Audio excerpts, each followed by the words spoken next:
core pieces to them, they do a lot of show, not tell. And so stories really matter in this one. Again, showing stories of sort of the best stories that you have to grab the reader's attention, showing some of the data out there, showing your own story. You don't have to sort of tell everything and try to cram everything out there. It will set up the book, but oftentimes it will be done by stories. And so what many people will oftentimes recognize is that the absolute best stories, you seem to sort of think sometimes that the book has to crescendo and has to have this great ending story. The reality is that it should begin that way. I'll tell you a very quick story.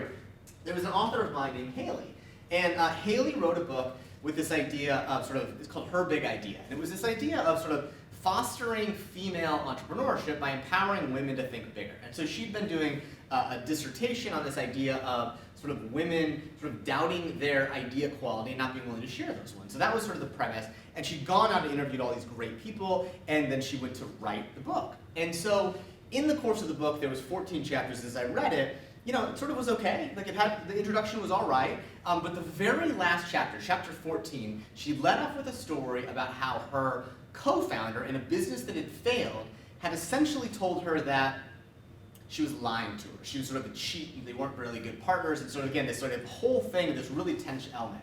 And I got on the phone with her afterwards, and I was like, listen, Haley, I read your first draft. Like, the best part of the entire book is in the very last chapter. Like, why would you do that? She's like, well, I thought they needed to sort of have this moment where they got to it at the very end. And I was like, listen, at the rate people are at, they're never going to get there if they don't get inspired right away. So the important thing is we have to show those stories and really pull everything up to the front. And in fact, Haley did. She pulled that story. It was a little bit personal, a little bit embarrassing, all the way to the very first story. And her book got covered in Inc. magazine, Entrepreneur magazine, and that story was the thing they all led with because it was compelling in that way. So don't feel like you have to take things and hide them. Take the best stories, show the key thing behind the book in that sort of way. So these are sort of the 7 core elements that you'll include in your introduction. And again, this is sort of a rough structuring of it, but you may sort of play this around differently. These are the rough core elements. You'll move stuff around to make it fit, but these are kind of the 7 elements all great introductions have. And again, you want to make sure you encapsulate them because it really helps you make that argument. So we're going to go through them all a little bit here. I'm going to go through them sort of briefly for you, but we'll talk a little about some examples along the way. But the first and most important thing in writing a great introduction is that sort of introductory story or the hook. And so these stories oftentimes sort of fall in one of sort of 4 main buckets, but I'll tell you the primary buckets I sort of see are sort of the first and the second one. So the personal story is one that we oftentimes see that really is powerful. If you have a personal story like the story of Haley, where she told the story of how her business partner basically told her that they were not a good fit in that way, that's really great. So this idea of sort of, again, showing something that, you know, humanizes you, makes you important in sort of that way.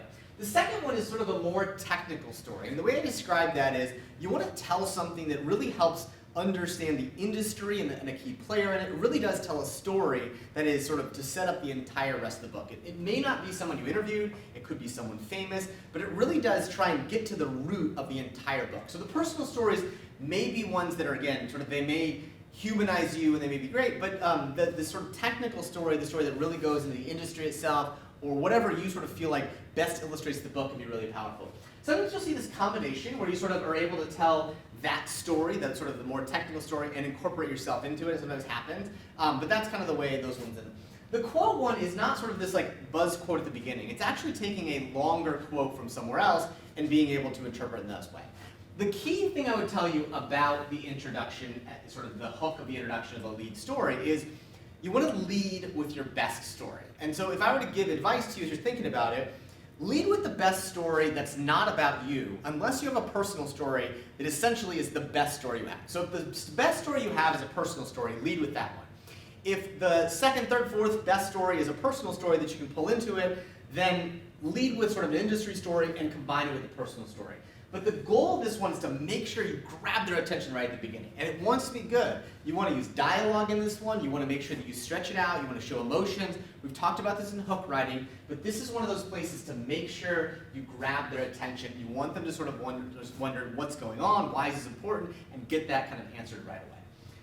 The second part of your introduction, we'll go through some details on this one. And again, I'll tell you a little bit about this idea of the hook, is it's one of those things that usually, it's why I asked the question in the positioning call, Like, tell me the story that you sort of think best illustrates this book. Because usually you know, right? You have that idea in that one, and so typically you may lean into that story in that way. You may try it out, you may kind of, cycle around it a few times, but if you don't feel like you've got the hook yet, you've got that great story, you probably don't. If it's a good story, if you're like, this really nails it, I tell this one to other people, they get it right away, then you're on the right track.